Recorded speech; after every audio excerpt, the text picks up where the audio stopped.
Kembali lagi di Cahaya Hati Indonesia, Masya Allah, dan terima kasih banyak yang sudah mengirimkan pertanyaan ke kita ya, dan sudah kita pilihkan yang pas dengan tema kita pada kesempatan kali ini. Dan untuk pertanyaan yang pertama, mohon kesediaannya guruku yang dimuliakan Allah Subhanahu Wa Taala, Al Ustadz Abdurrahman Jailani. Ini pertanyaan dari @andika.nur.fauzi. Nah, bagaimana pendapat Ustadz tentang orang-orang yang selalu mengenang masa lalu dan menyesalinya sehingga ia tidak bisa move on?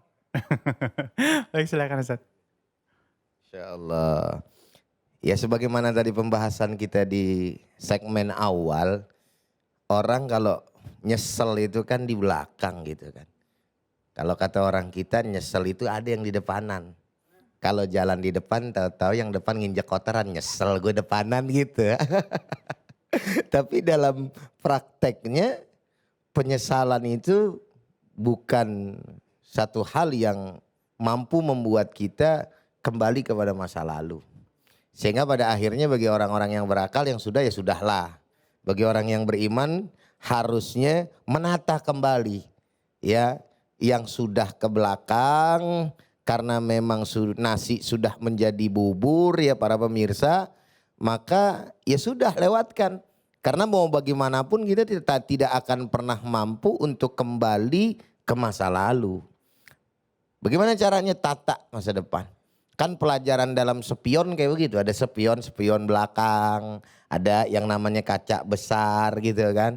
Spion itu fungsinya untuk melihat sesekali ke arah belakang. Boleh untuk dijadikan iktibar dan pelajaran. Tapi melihat ke arah depan wajib, harus sering gitu. Kenapa? Karena masa depan ini yang harus kemudian kita raih.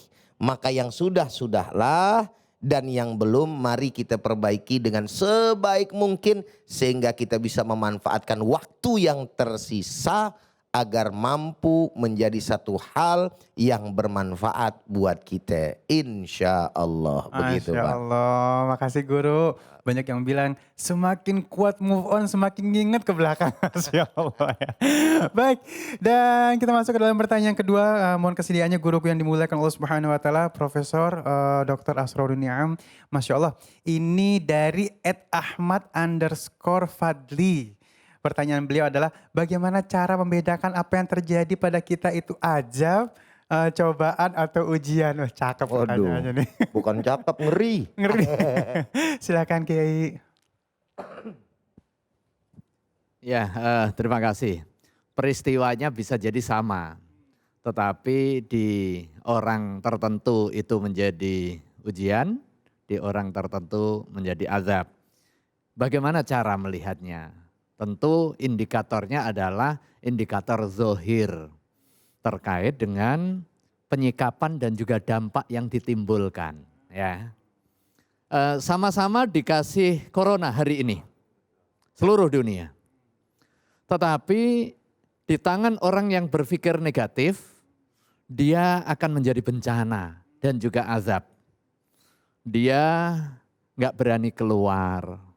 Kemudian dia berpikir ini adalah kutukan kepada saya. Nah, sebelum itu benar kutukan atau tidak, ini sudah kutukan bagi dia. Kan gitu kan? Karena dia tersiksa dengan adanya itu kemudian dia menjadi tidak produktif. Dia nggak mau sholat misalnya, dia putus asa dengan usahanya karena apa? Terdampak semua. Wah ini Tuhan nggak sayang lagi sama saya misalnya. Wah ini kacau ini Tuhan, nah kacau gitu. Akhirnya apa? Dia sudah rugi, ekonominya bangkrut, dia juga tersiksa secara batin. Tetapi pada hal yang sama terhadap orang yang berpikir positif, dia menjadikan momentum corona ini sebagai muhasabah.